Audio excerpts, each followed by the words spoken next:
तो भैया ऐसे ही म्यूजिक सुनते हुए हम लोग निकले हैं दुधवा नेशनल पार्क घूमने के लिए।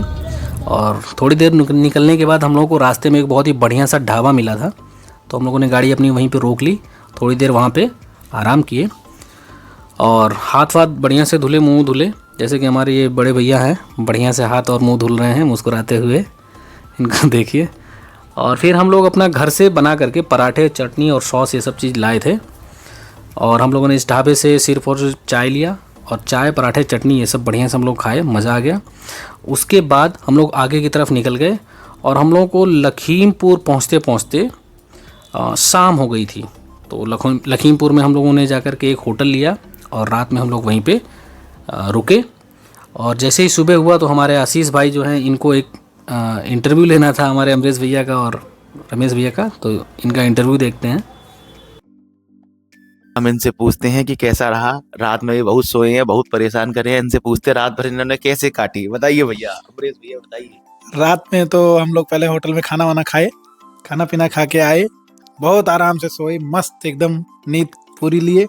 अब हम लोग दुधवा नेशनल पार्क के लिए रवाना हो रहे हैं। बड़े भैया हैं रमेश जी, आप इनसे जानिए, गोरखपुर से आए। हमारे साथ बड़े भैया रमेश जी हैं, उनसे भी थोड़ा हालचाल लेते हैं। क्या हालचाल है और कैसा रहा उनका सफर और कैसा रहेगा आगे, क्या चल रहा है, बताइए सर, बताइए। निकलेंगे। सफ़र बहुत अच्छा रहा, रात में अच्छी से कटा है, बहुत ही मस्त एंजॉय हुआ है और आगे भी आज भी एंजॉय अच्छे से किया जाएगा। और उसके बाद अपने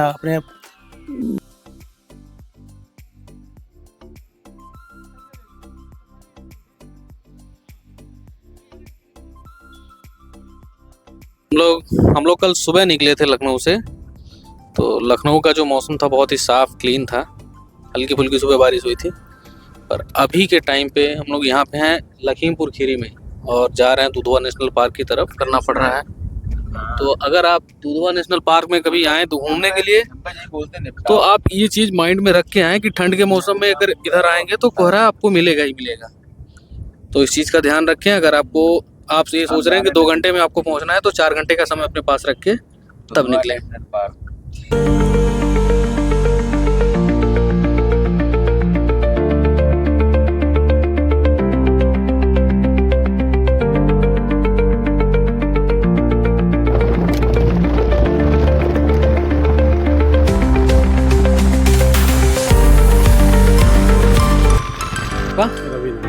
और ये हमारे साथ भैया हैं रवि, और ये अभी इनसे हम लोग पूछते हैं कि यहाँ पे आने का जो समय है, सही समय यहाँ पे है इस पार्क को घूमने का क्या रहेगा, तो बता भैया। तो ये हमारा जो है जंगल सफारी जो है सुबह मॉर्निंग में 6:30 बजे से चालू हो जाता है। 6 बजे से एंट्री जो चालू हो जाती है और 6:30 बजे से जंगल सफारी चालू हो जाता है जी। उसके बाद फिर जो है नेक्स्ट वाली जो है 2:30 बजे से 5:30 बजे तक, 5:30 बजे के बाद खत्म हो जाता है फिर अगली मॉर्निंग। यानी कि दिन में आपका 2 बार आपको ये इसकी सफारी करने का मौका मिल सकता है। आप तो अगर बिल्कुल इसमें जो है अगर एक पर्सन आएंगे तो इसमें 3105 रुपये पड़ेगा जी, और 2 पर्सन आएंगे तो इसमें जो है 3560 रुपये पड़ेगा। 3 पर्सन आएंगे तो 3615 रुपये पड़ेगा जी। 4 पर्सन आएंगे तो इसमें 3870 रुपये पड़ेगा। 5 होंगे तो 4125 रुपया और 6 होंगे तो 4380 रुपये जी। ये एक रेट है यहाँ का कि आप अगर सिंगल पर्सन आ रहे हैं तो आपका यहाँ पे घूमने और घुमाने का जो चार्ज है वो कितना लगेगा, और बाकी जैसे जैसे लोगों की संख्या बढ़ती जाएगी उसके हिसाब से जो चार्ज है वो बढ़ता जाएगा। और एक चीज़ और ये जानना चाहते हैं कि ये जो पार्क है ये कभी कभी बंद भी रहता है क्या? हाँ, ये जो है 15 जून को बंद हो जाएगा, फिर 15 नवंबर को वो है। अच्छा, तो आपके से जो है 1 नवंबर को खुल गया था जी, और हो सकता है कि अगले साल भी शायद 1 नवंबर को खुल जाए ना, वैसे तो 15 नवंबर को जी। और कब से कब तक खुला रहता है? ये मंगलवार हमारे यहाँ लिखा हुआ है जी, मंगलवार को बंद। ये जैसा यहाँ पे देख सकते हैं आप लोग, लिखा हुआ है कि मंगलवार को पार्क बंद रहता है। तो कभी भी आप यहाँ पे आएँ तो ये ध्यान रखें कि मंगलवार को पार्क नहीं खुलेगा, मंगलवार को छुट्टी रहती है। और एक चीज़ और बता दीजिए कि ये जो यहाँ पे आपका जो कैंपस वाला एरिया है, इधर भी जंगली जानवरों के आने का खतरा रहता है या फिर आप लोग सुरक्षित हैं यहाँ पर? देखिए जंगली जानवर जो है इसके लिए तो कोई बंदेजी तो है नहीं, वो तो कहीं भी आ जा सकता है जी जी।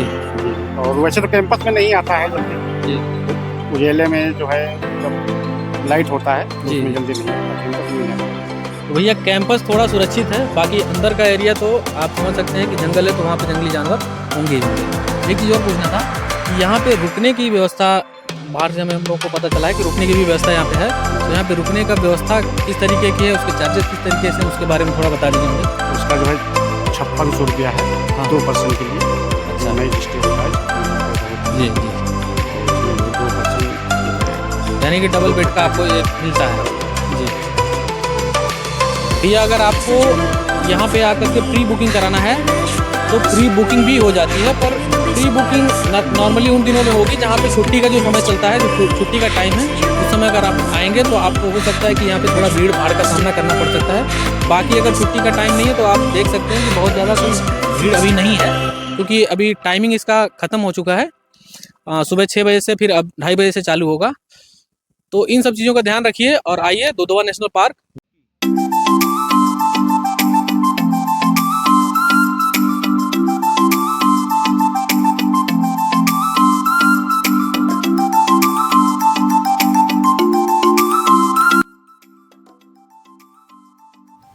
तो भैया यहाँ नेशनल पार्क पहुँचने के बाद हम लोगों ने सबसे पहले अपनी गाड़ी को पार्क किया।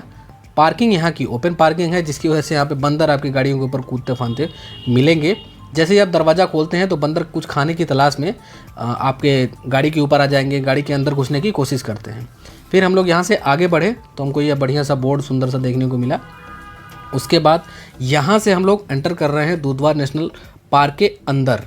अभी तक हम जो कुछ भी देख रहे थे वो दुधवा नेशनल पार्क के बाहर की तरफ का एरिया था, जहाँ पे आप अपनी बुकिंग करा सकते हैं, जिप्सी की बुकिंग करा सकते हैं, ये सब चीज़ें करा सकते हैं। वहाँ पे वेटिंग एरिया है, वहाँ पे आप रुक सकते हैं। और यहाँ से हम लोग जब अंदर की तरफ ये जा रहे हैं तो हम लोगों ने एक जिप्सी बुक किया है, और जिप्सी में हम लोग 4 लोग बैठे हुए हैं, और उसमें एक ड्राइवर है और 2 गाइड थे। तो गाइड ने बताया कि भैया ये लीजिए दूरबीन और देखिए टाइगर। उसने बताया कि यहाँ तालाब है, तो तालाब के आसपास वो पानी पीने के लिए हो सकता है। पर हम लोगों ने बड़ी मेहनत कर दी, बड़ी बढ़िया से हम लोगों ने दूर दूर तक देखा। टाइगर के नाम पे वहाँ पे कुछ भी नहीं था, एक भी जानवर हम लोगों को देखने को नहीं मिला। हमने कोशिश करके देख ली, उसके बाद हमारे ये बड़े भैया हैं, ये कोशिश कर रहे हैं कुछ मिल जाए, एक भी जानवर वहाँ पे देखने को नहीं मिला। हालांकि चूँकि ठंडी का मौसम था, इस वजह से हो सकता है कि जानवर हमें देखने को कम मिले। उसके बाद जो गाइड है, हम लोग को रास्ते में गाड़ी चल रही है, और गाड़ी के ऊपर बैठे बैठे ही अपना जो गाइड है वो इस जंगल के बारे में और यहाँ पे कौन कौन से जानवर रहते हैं, इन सब चीज़ों के बारे में वो बताता रह रहा है। और ये जो आप देख रहे हैं गाड़ी जो जा रही है, किनारे साइड पे जो झाड़ वाला एरिया है, इस तरह के एरिया में टाइगर के मिलने के जो चांसेस होते हैं बहुत ज़्यादा होते हैं। इन्हीं तरीके के एरिया में वो टाइगर जो होता है वो रहता है। तो भैया टाइगर तो हम लोगों को नहीं मिला, लेकिन रास्ते में जाते समय हम लोग को एक बगुला मिल गया जो किसी एक जानवर को पकड़े हुआ था, उसका शिकार कर रहा था। तो टाइगर देखने हम लोग आए थे और यहाँ पे हम लोग देख करके जा रहे हैं बगुले का शिकार। और फिर आगे हम लोगों को ये गाइड वाले लोग ले जा करके 1-1.5 घंटे बाद एक जगह उसमें स्पेस बनाए हुए थे, ये लोग वहाँ पे गाड़ी रोके और वहाँ पे हाथी हम लोगों को देखने को मिल गए। बाकी टाइगर देखने को हम लोगों को बिल्कुल भी नहीं मिला। तो आप जब भी यहाँ पे नेशनल पार्क में आएँ तो आप ये पता करके आएँ कि किस समय टाइगर दिख रहा है, उसकी उसी समय यहाँ पे आप आएँ।